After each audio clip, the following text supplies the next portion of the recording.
Right, Project Zion, the year 2012.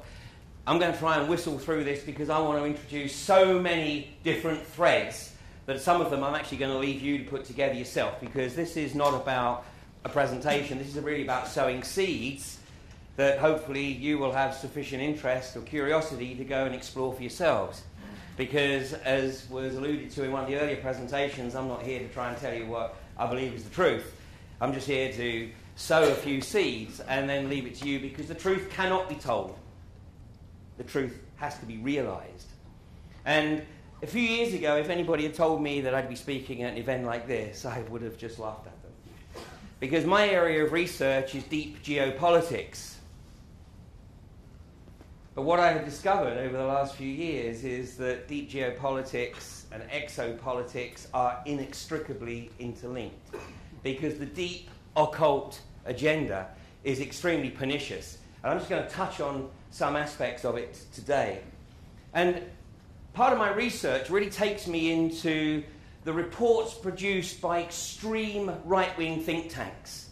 They're generally all right-wing. There's normally a smattering of left-wing contributors, but ostensibly they are right-wing.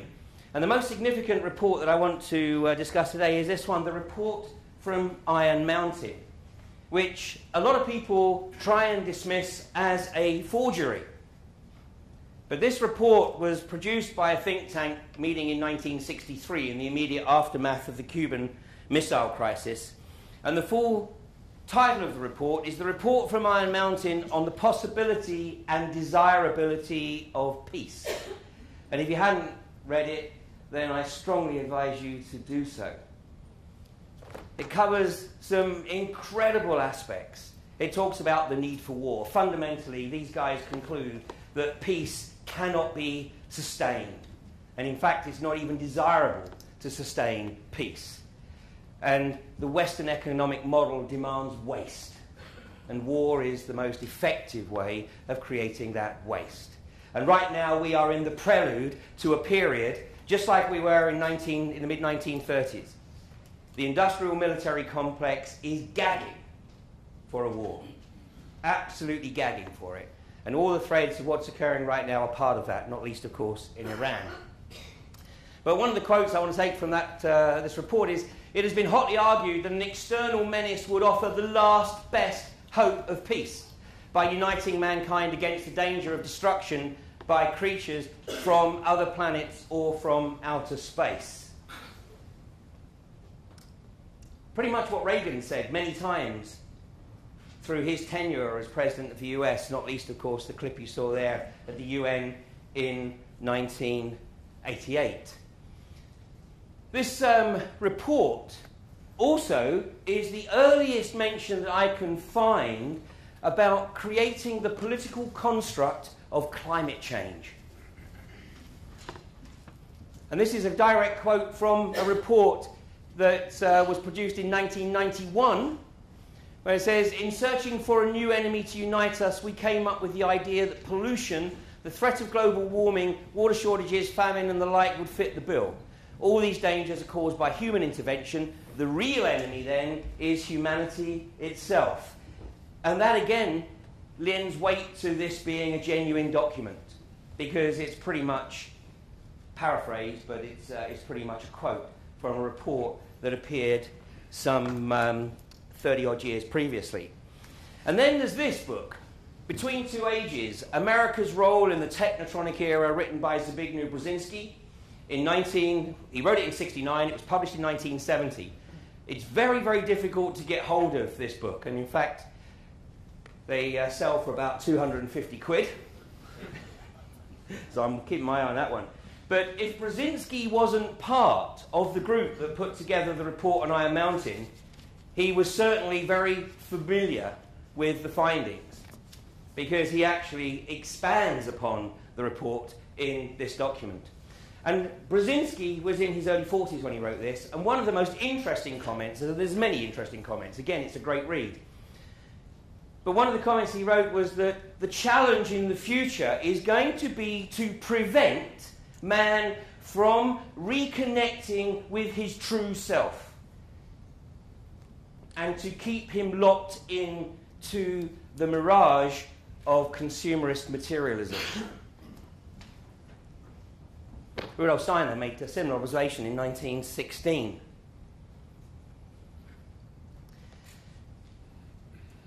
Reagan made this statement, which you saw in the clip: is not an alien force already amongst us? What could be more alien to the universal aspirations of our peoples than war and the threat of war?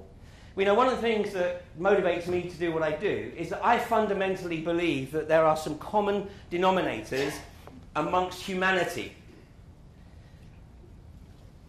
And two of those denominators are love and compassion. It's also tolerance. Tolerance for other cultures, other philosophies. But the scriptwriters, who I'm going to lump together as the New World Order, and I'll expand on that later, the scriptwriters have a very different agenda. Very, very different. And fundamentally, their agenda is about bio-spiritual warfare. Now, I've been challenged over the last few years to come up with ways in which we get this sort of awareness out to the wider public. And funnily enough, the wider public are not really that interested generally in sort of hearing about, you know, the types of things we're talking about here. So that's why, you know, I've also moved into the area of talking about Codex Alimentarius, which is the global agenda being driven by the World Trade Organization, the World Health Organization, and obviously the World Bank, to effectively destroy all natural farming and to completely eradicate complementary and alternative healthcare, thereby effectively supporting the agendas of the agribusiness, ostensibly Monsanto, Syngenta, Cargill, etc., and of course Big Pharma. It's the dumbing down of humanity.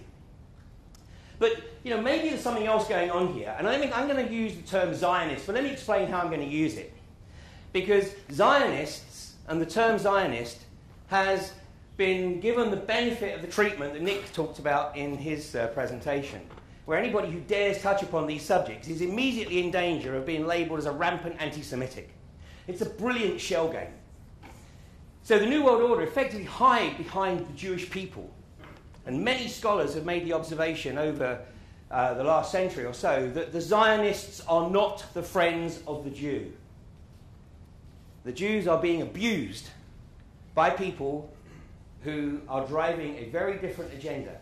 And you'll see where the term Zionist comes from as I go through the presentation and how I'm using it. But I just want to make it very clear that when I talk about Zion and Zionists, I'm not in any way, shape or form talking about anything ostensibly to do with the Jewish people. I'm talking about a cabal that is effectively abusing the Jewish people and hiding behind them. And these guys are aware that we are into a very, very significant period of human history. This is a guy, St. Malachi, lived in the 12th century, and he was an Irish monk, and he made his pilgrimage to Rome. And in doing so, he fell on his knees as he approached Rome and had some visions. He couldn't make head or tail of them, but anyway, he was counselled to write them down, and which he did, and he presented them to the Pope, and they were actually lost in the papal archives for some 200-300 years. And when they were rediscovered, he realised that here was like some Nostradamus-type riddles talking about all the future popes. Well, that was lost again, actually, until about the 17th century. But what we see is that Pope John Paul I was Pope number 109. Pope John Paul II was number 110. The current Pope is number 111.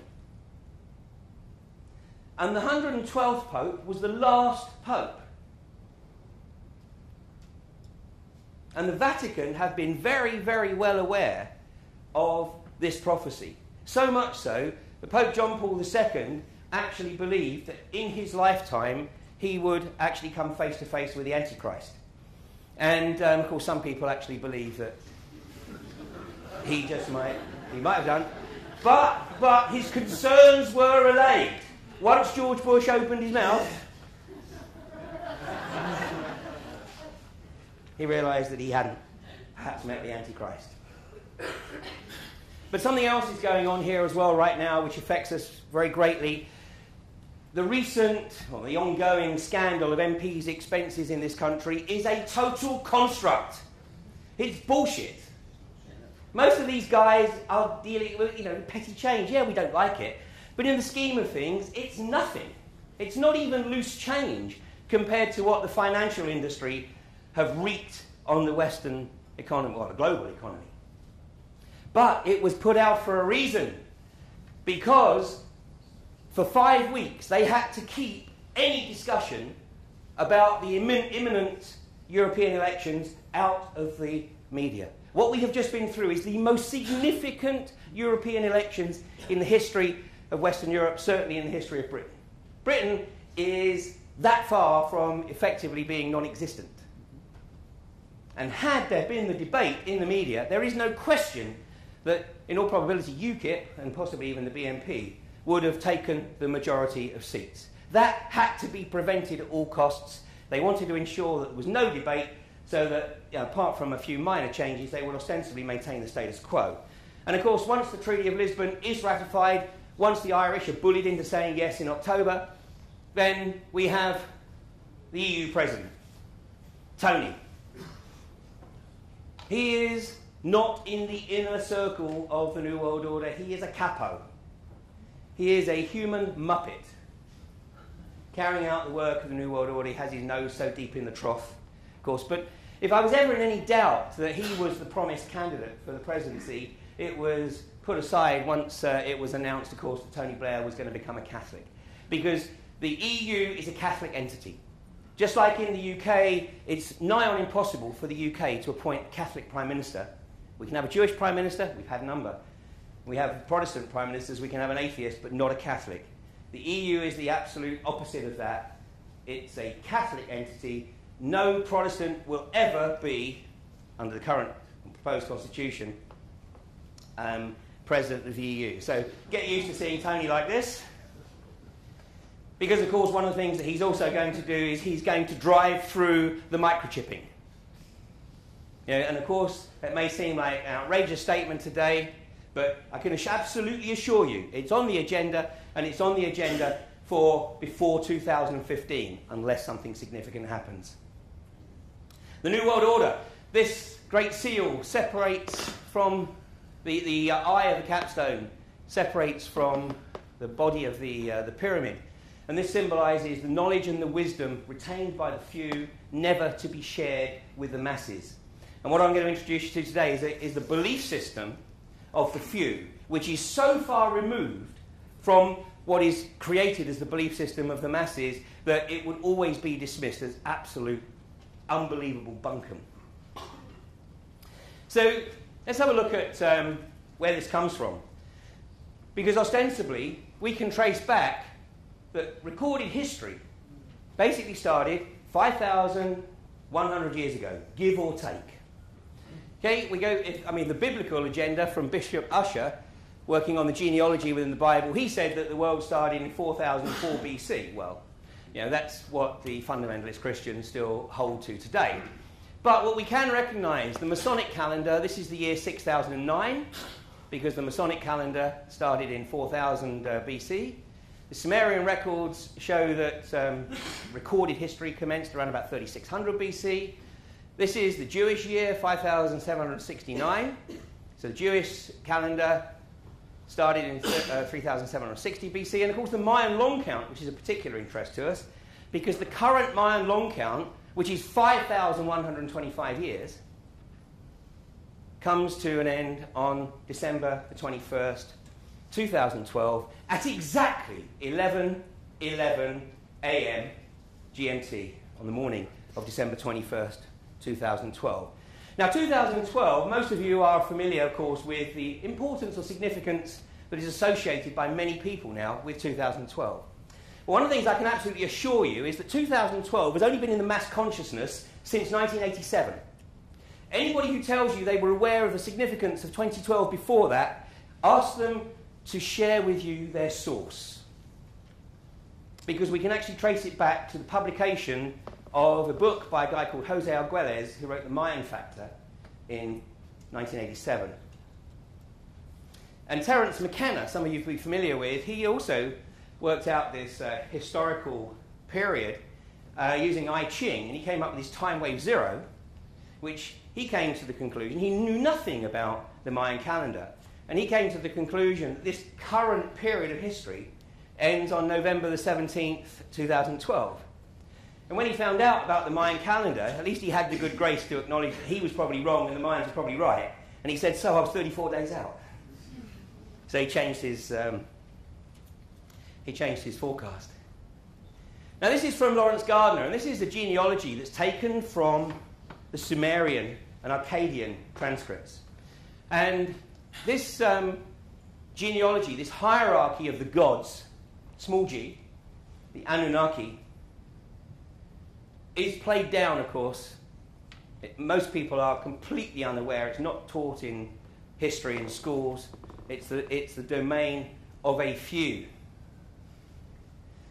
But yet we can actually trace many of the canonical and non-canonical biblical stories back to the much older Sumerian and Akkadian texts.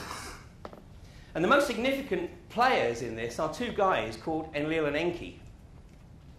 And Enki, within the text, is the true creator of man. He was a genetic engineer.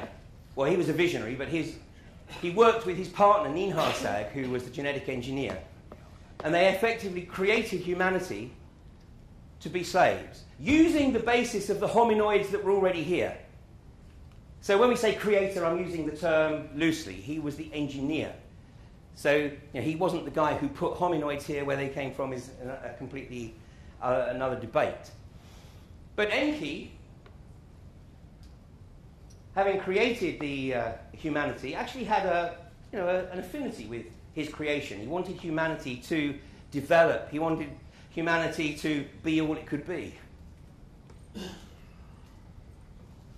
But some of the Anunnaki found the human women to be very attractive. And that caused some problems, as we shall see in a second. But this is a lovely relief here, because we have Enki, we have Ningishida, who was also known as Thoth, and leading what looks like a human. So it's Thoth and Enki, who are both associated with wisdom, effectively looking as though they sort of want to share that with humanity. Now I've actually traced... Oh, sorry, let me just mention this, because these are all the other gods that are associated with the flood. And Enki had a very important role in the flood myth, because the Hebrew version has effectively been consolidated into a single god. But in the Sumerian version, there was some discussion amongst the gods, small g, as to basically whether or not Enki's creation should be allowed to perpetuate on this planet. And the decision of the gods was that actually mankind should be erased. And the way in which they were going to do it was through a flood. And the guy leading the council was Enki's stepbrother, a guy called Enlil. Now Enki went along with this decision, but actually had second thoughts about it. And in the Sumerian myth, he actually went down and he kept his promise, because he didn't speak directly to the individual who is named in the Sumerian myths as Utnapishtim. But he spoke to him through a curtain or a veil, which can obviously be open to lots of interpretations.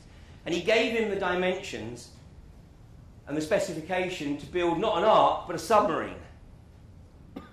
And he didn't take the animals in 2 by 2. What he took in was the DNA. So obviously the technology was effectively in the possession of Utnapishtim, so that Utnapishtim could take the DNA into the submarine and they could survive the flood.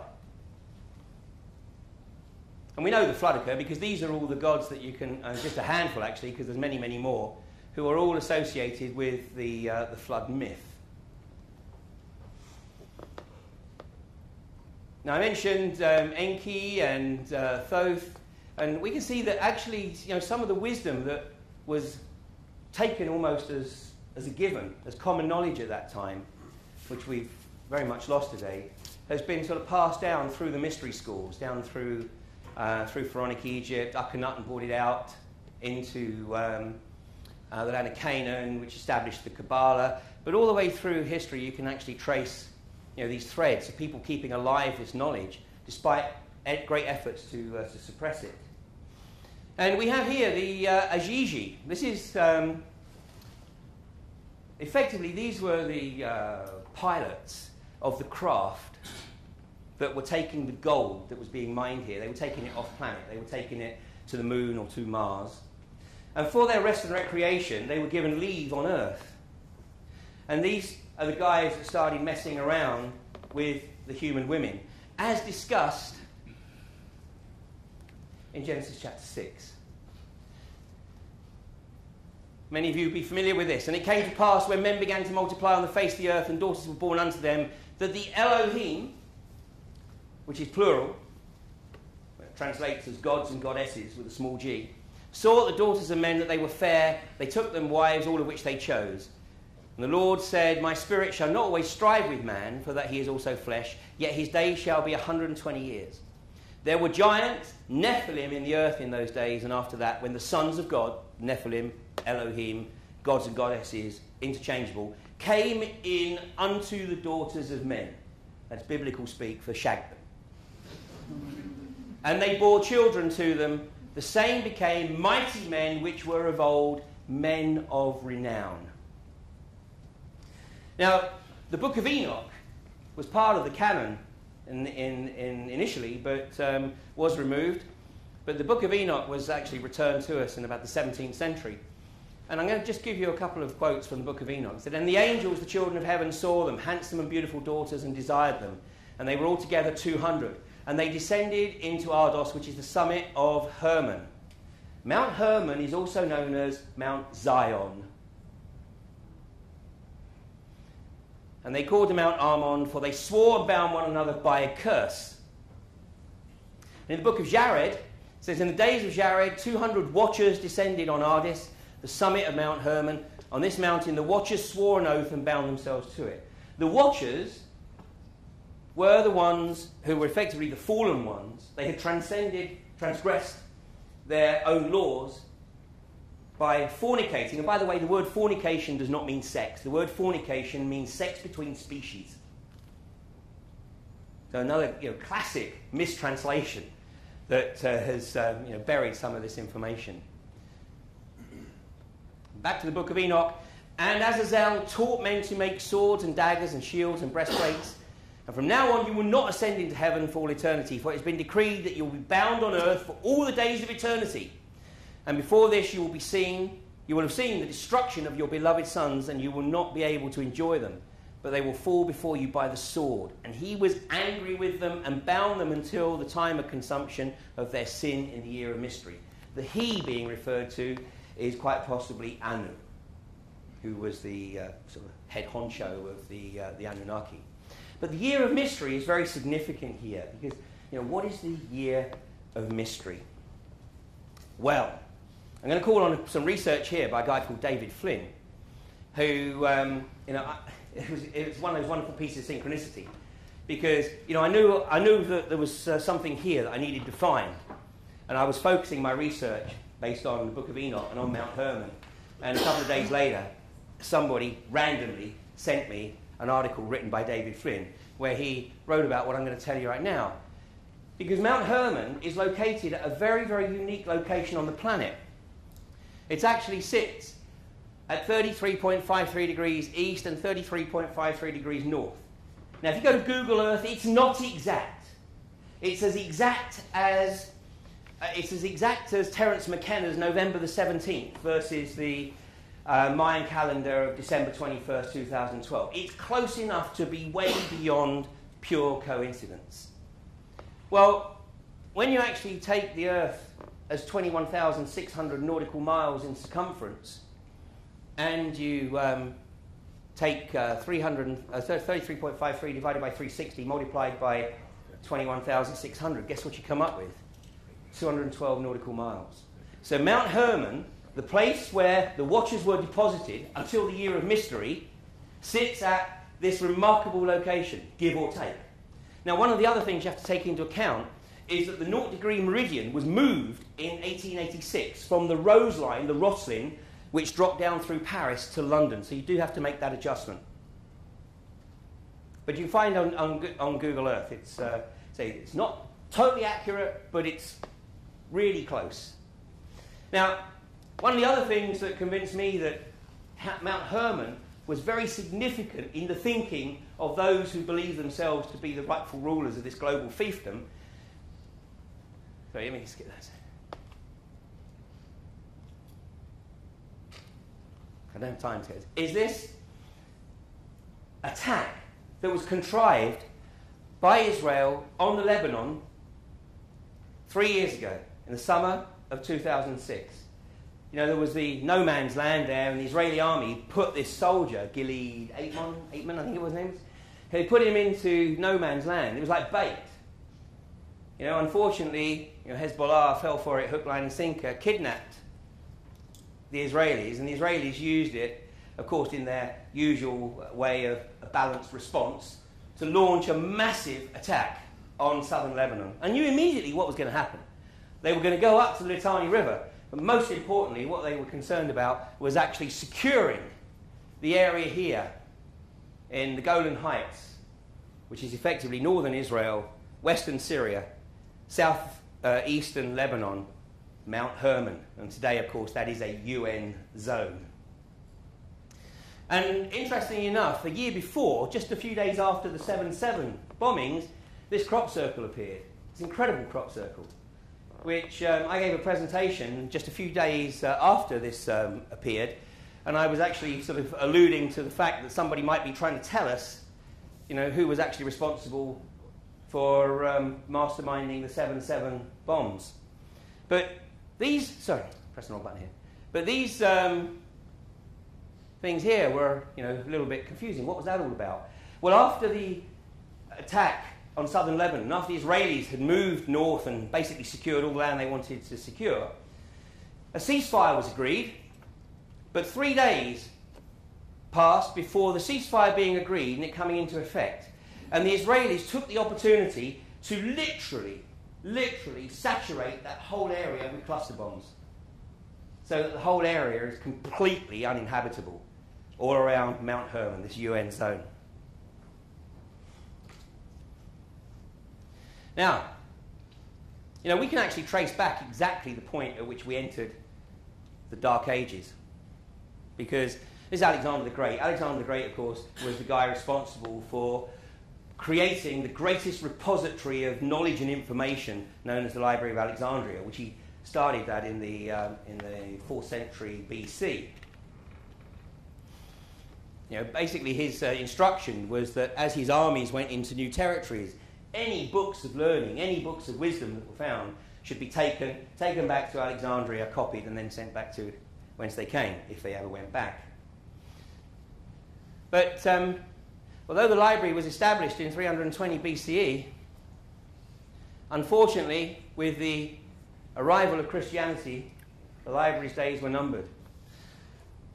And the 28th of October, 312 AD, is, in my opinion, the day that we entered the Dark Ages, because that is the day of the Battle of the Milvian Bridge, the day that Constantine launched his attack on Maxentius, with the support of the various Christian groups that were dotted around outside Rome. And of course, he promised that if they supported his attack on Maxentius, he would make Christianity the official religion of Rome.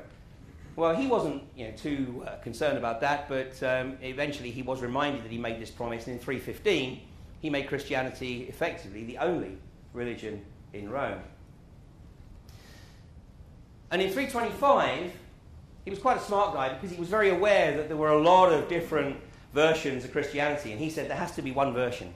So the Council of Nicaea, he instructed the groups of bishops, well, I think 318 bishops, who got together to establish what was effectively the canon, the biblical canon. It was a horse trade, an absolute horse trade. And I would encourage you to take a look at the work of Tony Bushby to look at how the Council of Nicaea actually functioned. Well, it's less than 100 years later, of course, that the library came to an end, destroyed by the Cyrillian monks. Allegedly, the books were being used to fire up the furnaces of bakers and blacksmiths for many years afterwards. I think that's probably mythology. I would suggest that the vast majority of those works ended up in the vaults of the Vatican and maybe actually returned to us at some point. At least I would like to think that's the case. But let me show you something that's really quite remarkable, because there is something very interesting about Hypatia. This is one of the few reliefs of this lady. She was the chief scientist, philosopher, librarian, very, very highly regarded in Alexandria. But she was brutally murdered. She was flayed alive with flails of broken seashells. But does that remind you of anybody? Princess Diana. That's a whole other presentation. Murdered because she was a threat to the New World Order. Oh, what a coincidence. Well, we are given the myth of Yahweh, Jehovah. This is sold as the God. It's the Judeo-Christian God. But what if actually everything has been brilliantly turned around? Because some biblical scholars a little while ago did an analysis of the number of deaths directly attributable in the Old Testament to Yahweh and to Satan. And Yahweh clocked in at 2.8 million, and Satan clocked in at about 10. Actually, there's no relationship at all, of course, between the Old Testament and the New Testament. They are two completely different sets of works that were cobbled together, basically because Constantine wanted to placate the Jewish community as well as the Christian community. So the Council of Nicaea created this amazing work of mythology that we know as the Christian Bible. There's nothing Christian, actually, about the Roman Catholic Church at all. Now, don't get me wrong, there are many, many Christians who are under the umbrella of the Catholic Church, but there is absolutely nothing Christian about the Catholic Church, period. So Yahweh, many scholars, Google this, Yahweh is believed by many biblical scholars, many scholars of ancient texts, to actually be associated with Enlil, the stepbrother of Enki, the guy that actually wanted humanity wiped out.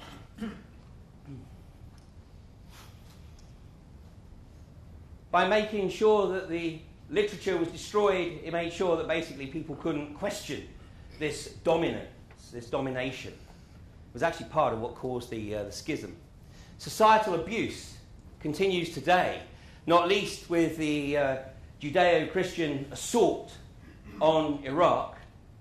And I mentioned Article 81 here because this is the most abysmal and abominable piece of legislation ever introduced in the world, and get used to it because there's more of it coming unless humanity actually gets up off its knees.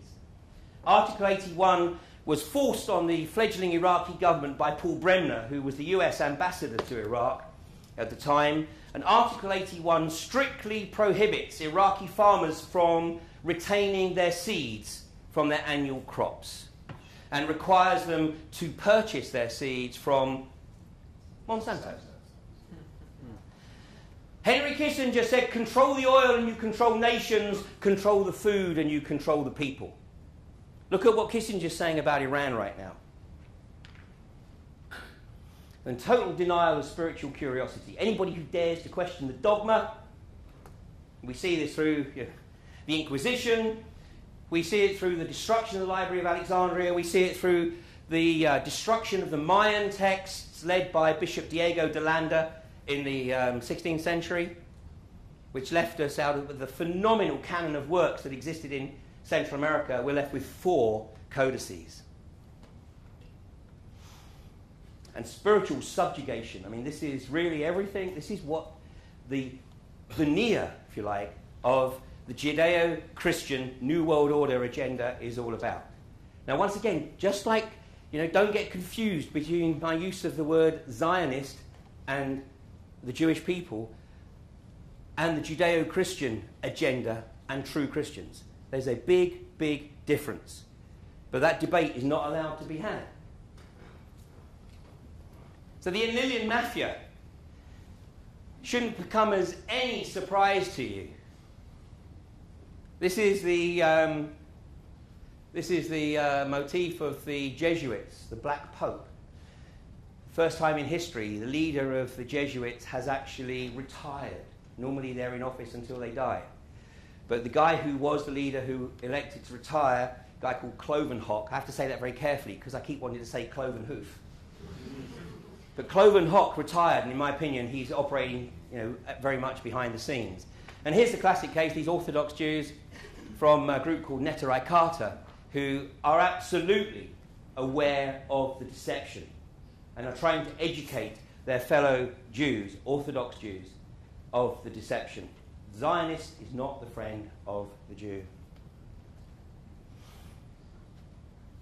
So the New World Order, they have this target, the quest for the New Jerusalem. So I should actually mention Club of Rome, of course, here. Federal Reserve, Bank of England, MI5, CIA, Mossad. The motto of Mossad, by way of deception, thou shalt do war. They're very effective at it. I hear apologists for the Israeli government saying, well, basically, we're just, giving a land, we're creating a land, we're giving a people to a land that had no people. It's like the Palestinians didn't exist before 1948. Then I heard somebody the other day say, yeah, but they can't get themselves organised. Well, let's give the Palestinian people 3.6 billion a year to spend on arms, like we do the Israelis, and then see what happens. I'm not advocating that, by the way. So the New World Order, it is the quest for the New Jerusalem. And a couple of books that I would absolutely recommend you take a look at here is The Talisman by Robert Bauval and Graham Hancock, and the book by the title of this slide here, The New Jerusalem, which is written by Adrian Gilbert. Now, the New Jerusalem simply is a term to mean a new beginning.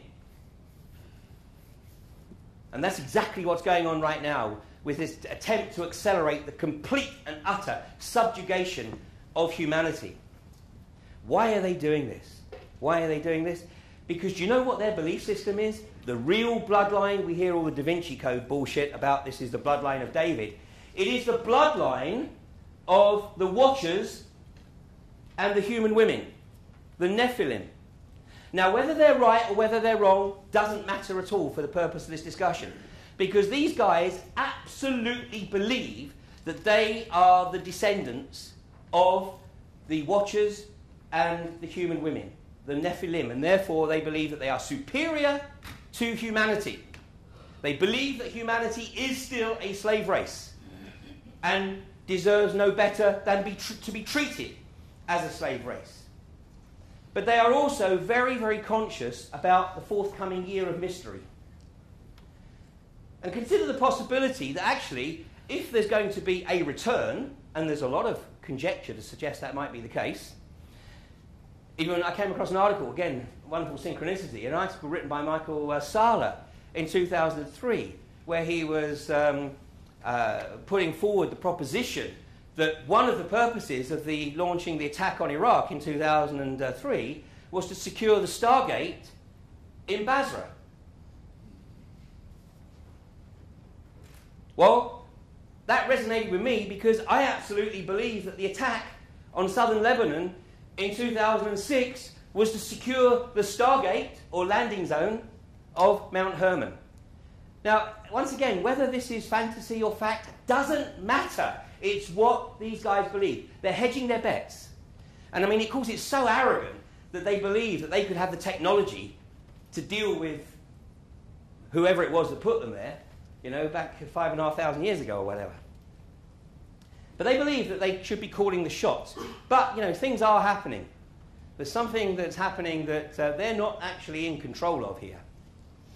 But, let's not get away from the fact that these guys are very, very good at what they do. Our challenge is to see through their agenda, because they do play by rules, believe it or not. They do play by rules. And there are certain rules, certain universal laws, that they cannot transcend or transgress. And if they do, then there is a penalty. And how do I know this is the case? Because one of the things that I've learned by actually monitoring this game is that you can actually get ahead of the game. Consequently, I recorded a DVD presentation in July of 2007 where I spell out exactly what was about to happen in the financial world. Coming housing crash. I said, I'm selling my house. I didn't sell it until October 2007. That was a close call. Yeah, while everybody else was losing money last year, I benefited from about a 30% gain. I know the rules these guys play by. But I'm not allowed to tell you because I'm not a financial advisor. So you have to follow your own sort of gut instinct sometimes. The Olympic logo. It's no accident that the Olympics are going to be in London. What happened the day after it was announced that London got the Olympics? The London bombings. What would have happened if the bombings had happened the day before? So we got the Olympics, the day after we have the London bombings, and our lives in the UK have changed dramatically, just like the Americans' lives have changed dramatically post 9/11. And by the way, anybody who goes to dinner with Nick Pope tonight, your mission, should you choose to take it, is to convince Nick that 9/11 did not actually occur as per the official version of events.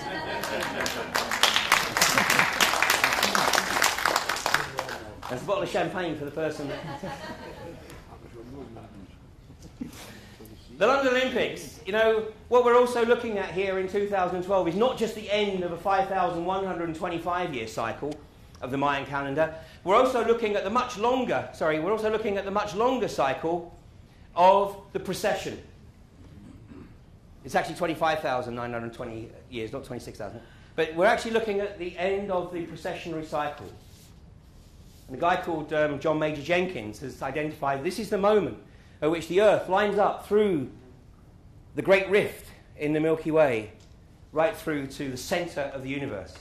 A lot of people have launched or put forward the possibility this is going to have a very, very significant impact on the consciousness of humanity. And this is the thing that these guys are desperately trying to control and stop happening, but they're not actually calling all the shots. So the London Olympics, Zeb Coe, self-confessed Zionist, who when he was challenged on the logo, basically because there was all this suggestion that the logo could actually cause epilepsy, and he said, look, we just spent £400,000 getting this logo design, we're not about to change it. In fact, he said it represents something we fundamentally believe in. What could he be talking about? And it was 2 years ago, in fact 2.5 years ago, in Manchester, that I first put forward this hypothesis.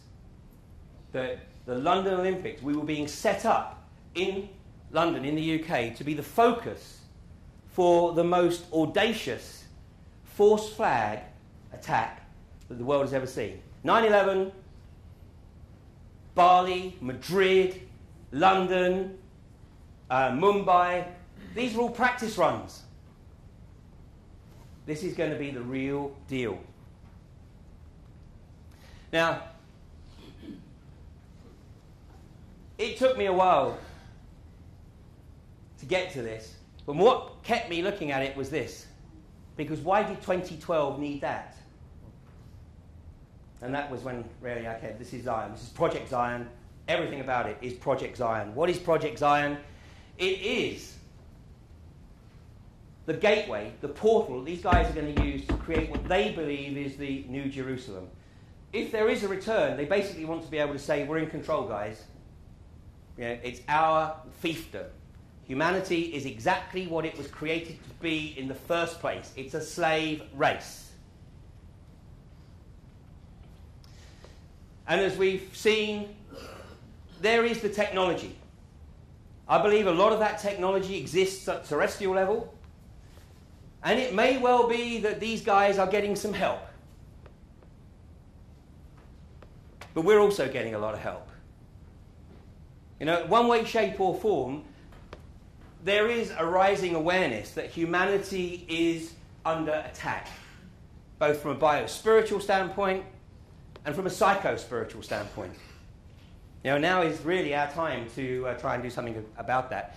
And of course, here's the evidence that, you know, this technology was being looked for, certainly in the Second World War. The Arnonab, which was the part of the SS that was specifically tasked we're looking at the occult and looking at lost technologies. And Wolfram von Sievers was allegedly hung at Nuremberg. I think there's a very good possibility he was whisked away because he had way too much knowledge and information that was going to be useful to the Americans. I mean, a lot of people think that Project Paperclip was just about the rocket scientists. It wasn't. It was about all scientists. It was about the geneticists. It was about the chemical engineers, the pharmaceutical engineers and researchers. It was the whole tranche. The British realised what the Americans were doing and tried to set up their own project called Project Epsilon. But it was nothing. The Americans were way ahead of the game. And of course, we have some very good books on the subject. This one by Henry Stevens, and of course, The Hunt for Zero Point by Nick Cook is another excellent book. Here we see the death heads. This is not, though, the symbol of the SS. Should be given away by the triangles here. This is actually the motif of Skull and Bones. Skull and Bones are very much the ascendant secret society. They are not bloodline. Skull and Bones are the capos, the people, the humans that are pulled in to carry out the work of the bloodlines. And this is how it works in the US. And I'm grateful to my time living in the US to be able to put this together. And Skull and Bones very much have the ascendancy, are very dominant on the Council on Foreign Relations, the Trilateral Commission, and certainly in the Bush administration, within the White House. So the other group here is Phi Beta Kappa. Oh, get out of here. Phi Beta Kappa. Now you won't have heard of that, but this is a brotherhood in the US, a fraternity in the US that effectively makes sure that the tentacles cover the whole of the industrial military complex throughout the US. We don't have an equivalent in the UK, so guess what's being created to mirror Phi Beta Kappa? Common purpose. Common purpose is Phi Beta Kappa. If you're researching common purpose, go look at Phi Beta Kappa. Phi Beta Kappa was established on December the 5th, 1776, by a group of people who were pissed off that they weren't invited to be part of the cabal that prepared the American Declaration of Independence. They have way more experience than Julia Middleton does of heading up Common Purpose. Where do you think Julia Middleton got her education? I rest my case. Here's a very quick scan of the way in which the tentacles work. At the top, the Committee of 300, so named from the Watchers. And all the organisations that have been, or not all, this is just a snapshot, but some of the organisations that have been created to make sure that there are sufficient capos, human recruits, to carry out the work of the Nephilim descendants to do the job. And of course, they're so arrogant, they can't but resist leave their calling card. And of course, the classic is in London. Here's the bus bomb. They had to do one overground because the three underground, didn't give enough media impact. So they did one on the overground here. There's many, many things that are very, very suspicious about this event. But the BBC are about to do another hit job. Their Conspiracy Files programme on 7/7 is being broadcast on Tuesday evening. It's coming Tuesday. And it's going to be a horrendous hit job. Unfortunately, there are a few members of the 7/7 truth community who've actually presented, as you will see if you watch the programme, their heads on a platter to this programme. The producers spent 4 hours on the phone with me last May asking me to participate. I said, why for one moment would I think you're going to produce a balanced documentary? So there's not a chance in hell I'm going to appear in your programme. But unfortunately, some of my colleagues didn't quite see it that way. Anyway, the most significant part about this bomb, not least, of course, is the fact that supposedly a bomb so powerful would blow the roof off, blow the back of the bus down, kill 16 people, and yet there's 13 people on the top deck that are totally unscathed. Not even a mark on their clothes. I'm not saying I know what happened. What I'm saying is that just like 9/11, there are so many unanswered questions that actually you have to suspend your knowledge of Newtonian physics to believe the official version of events. But so let's take a closer look at the hoarding on the side of that bus, which was for a film called The Descent. And here's their calling card: outright terror, bold and brilliant. We know there's some of you out there who know the game, but it's not enough of you. There's not enough. We can do this kind of stuff with complete impunity. Now, I wouldn't be so confident about talking about the 2012 coming force flag alien invasion were it not for something that occurred in 2006. Because I gave a presentation in Chicago in 2006. It's on Google video. You can still find it. It's buried, but it is there. I did get a grab of it in case it went down at any time. But before I went to Chicago, I had a real sort of feeling of foreboding. And so I started to sort of try and sort of think, why did I have this feeling of foreboding? Apart from going back to the US, which didn't really inspire me, but it was way beyond that. And I thought, hang on a second, I'm there in the middle of June, or early June. We're just coming up to the 6th of June, 2006. These guys aren't going to be able to resist. This is 1 year after the London bombings. These guys aren't going to be able to resist doing something on 666. So I thought, okay, let's take a look. Where is the zip code 666? And you know what? Where did I come up with? Anybody know where the zip code of 60606 is? No? It's Sears Tower in Chicago. So I thought, oh my God, it's Chicago. I'm giving this presentation in Chicago. So then I did a little bit more research, and I discovered that Larry Silverstein had just taken over the lease. Oh my God, this is unbelievable. So I thought, okay, this is really too scary now. So I thought, well, hang on a second, this is a bit too obvious. Maybe they're going to look at somewhere like 60606. I thought, where's 60666? Well, 60666 is actually O'Hare Airport. I think actually the next one is 60666. No, it's O'Hare Airport. Then I thought, well, actually, maybe they get really cute and they're going to do 60018, i.e. 3 times 6. And when I checked that out, that was the hotel where I was giving the presentation. So I checked my ticket. I was flying out on the 5th. So that was okay. So nothing happened. So you say, oh, nothing happened. Thank God for that. So I gave this presentation on the morning. First time I gave this presentation was on the morning of Saturday, June the 3rd, 2006. Alex Jones, it was a packed room. Alex Jones was sitting right down in the front. There was a number of other people there who had podcasts, who had radio shows. And I said, guys, look, I might be flying a kite here, but, it's only 3 days away. Get it out there. Put it out there. Let's see what happens. And, of course, nothing happened. So, forgot about it.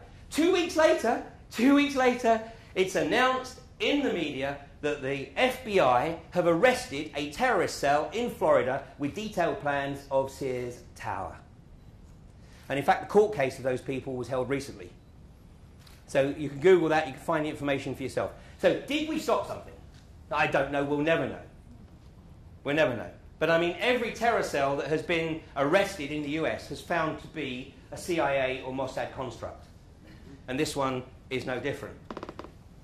So it's because of that, that I consider that all this is a very strong possibility. We're in the last 2 minutes, guys.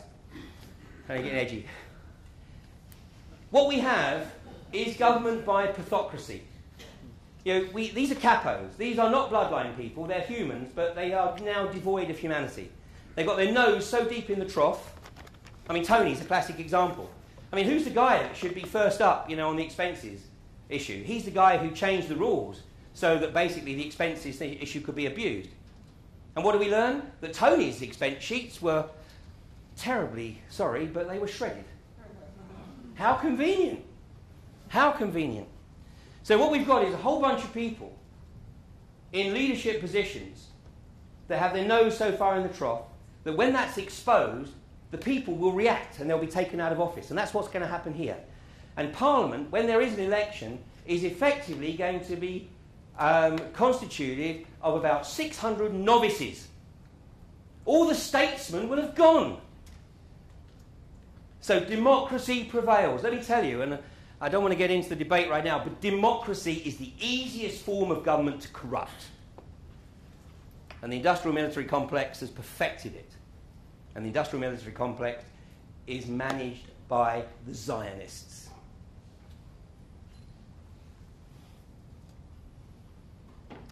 We have hope, though. We really do have hope. And I think, consider this a game. I mean, that's the way I treat it. It's a game. You have to treat it like a game, because otherwise, you descend into a very deep abyss. And I do take my hat off to these guys. They are very, very good at what they do. So good that the vast majority of people have no clue. And they will continue to treat the vast majority as slaves. Yet, we go back. Enki, the true creator of man, his objective was to give mankind the opportunity to be all they can be. So let's consider the possibility, and I'm just going to take a quote here from a piece of Tibetan Buddhist wisdom that I came across some time ago, which says that the greatest contribution that anyone can give for the soul development of another is to be their enemy. Just think about that. When we have a relationship and everything is hunky-dory, tickety-boo, we just truck on. We don't actually have to reflect or introspect. We just mosey on down a golden path. But the moment that we come up against adversity, we come up against people that challenge us. They challenge our belief systems. Like 9/11. But they cause us, hopefully, create an opportunity for us to reflect, for us to introspect. And perhaps quite pertinent, obviously, due to recent events. But there was one song, and I'm in the process of creating a video along the lines of what you saw earlier to go with a soundtrack, and the guy died a couple of days ago. But the soundtrack that I'm using is The Man in the Mirror, because there's a line in that song that says, if you want to make the world a better place, take a long look at yourself. And that's our challenge, both individually and collectively, to look at ourselves and then to look at the collective role of humanity in allowing this to happen. And let me show you something that is also really quite remarkable. This is from the Rider-Waite graphics of the tarot. And this is the Tower card of the Major Arcana, the 16th card in the Major Arcana. And look at how remarkable that is in terms of depicting what occurred on 9/11. And yet when a person draws this card, basically what it signifies is that you're about to get the most amazing upheaval in your life. It's going to rock your world. It's going to change everything you thought you knew. Well, on 9/11, the world was dealt the Tower Tarot card. But there's something also very interesting about that card, in fact, about the whole pack, because tucked away in the corner of that pack is this symbol here. It's actually the signature of the artist who put these cards together. But what does that look like? It's the Kundalini. It's the Kundalini, that serpent that lies dormant at the base of the spine in so many indigenous people's mythology and wisdom. And our challenge is to individually and collectively awaken that sleeping serpent and allow it to go on its journey from the sacrum, the sacred bone at the base of the spine, to the temple. And we can see that as well in some recent crop circles from the last few years. And here we see the Kundalini taking the journey. Here we see the representation of the chakras as the Kundalini takes its path north and it's opening up the chakras. And here's another crop circle that came down also. This was just a few days after the London bombings. And I called it the aggressive Piscean. It's the fish representation here, the fish sign, symbol that has been adopted by the Judeo-Christian agenda. And the Aquarian, the flow of air, the Aquarian flow of air. As we go into the age of Aquarius, and the Aquarian flow of air actually subjugating the dominant, very aggressive age of Pisces. And there's been a couple of other very interesting crop circles. This one, I think, from last year. And then, of course, literally in the last few days, the most amazing phoenix. Yeah. And one of my daughters is a quantum physicist. She works for British Aerospace. Let's not go there. But she's starting to realise that there may be other things she can do with her talents. But we were talking about crop circles, and she said, if there was any other form of intelligence that actually wanted to give humanity an opportunity to consider that possibility, then you actually put it in plain sight. And then people have a choice, which is to acknowledge it and embrace it, or to reject it. And the media, of course, is determined to ensure that the vast majority of people take the latter approach. So we are in this phenomenal period. Ancient wisdom has been returned to us. The Dark Ages started on October 28, 312. The opportunity to claw our way out of the Dark Ages started actually in 1797 when a young boy of 7 years age called Jean-Francois Champollion told his parents that his mission here on life was to decipher the Egyptian hieroglyphs. Now that was a very interesting statement from a 7-year-old boy, especially as it was 2 years before the Rosetta Stone was rediscovered. And of course the Rosetta Stone was instrumental in Champollion actually breaking the hieroglyphs. Since then, obviously we've, and if you look at the Egyptian hieroglyphs, look at the work of the people who did the analysis of hieroglyphs in the late 19th, early 20th century, the likes of Wallace Budge, because that was unadulterated research. Anything today, of course, is contaminated by the media.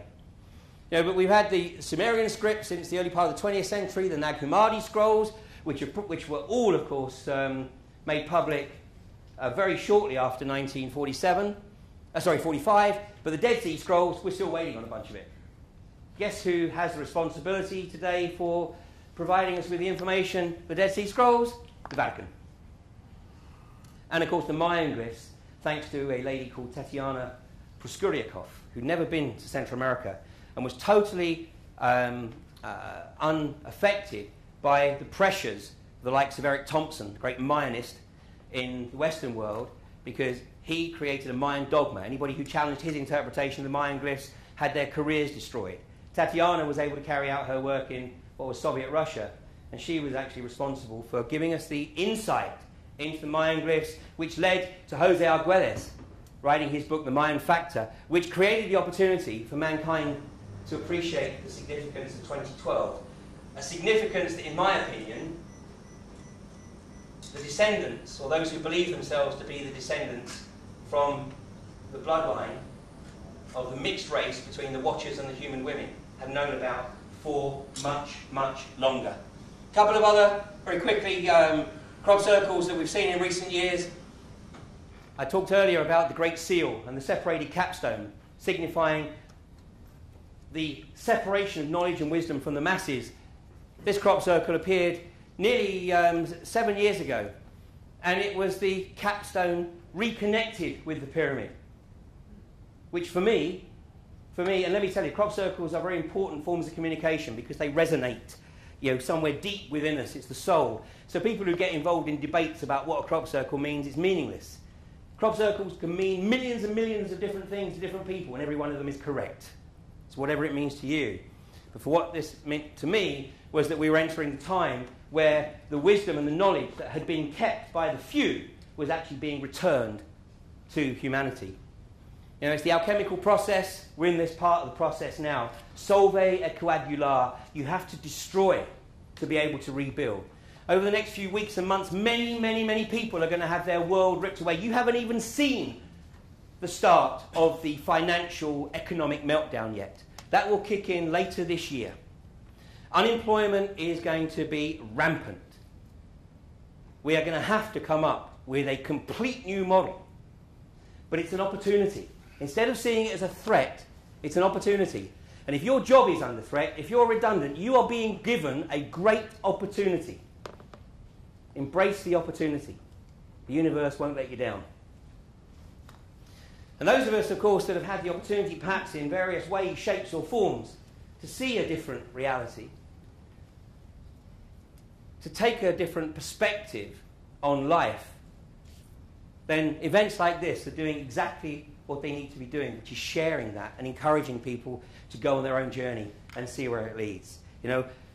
We're fast approaching 11/11. Remote viewers cannot see beyond 11/11 on December 21st, 2012. Why not? Perhaps because we're still writing the script. Our future really is in our hands. Project Zion may, in the opinion of those who believe themselves to be the rightful rulers of this global fiefdom, may be the last best hope for peace.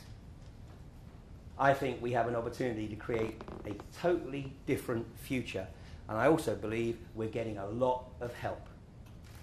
Ladies and gentlemen, thank you very much.